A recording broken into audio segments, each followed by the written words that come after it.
Hi everyone, in this video I will show you how to change brush color in simple and quick way. First, I'm creating a new empty layer. This helps keep everything non-destructive and easier to edit.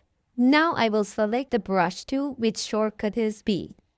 To change the brush color, just go to the color picker and choose any color you want. You can also use color panel to adjust and pick your color more precisely. You can resize your brush tool from menu bar. After adjusting our brush size, we can draw on our photo. If you want to change foreground and background color, you can use this arrow or shortcut is X.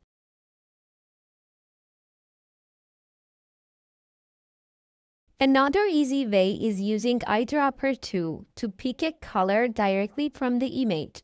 Just click anywhere and the brush color will change instantly. And the quick tip, you can hold the Alt key to temporarily activate the Eyedropper while using the brush tool.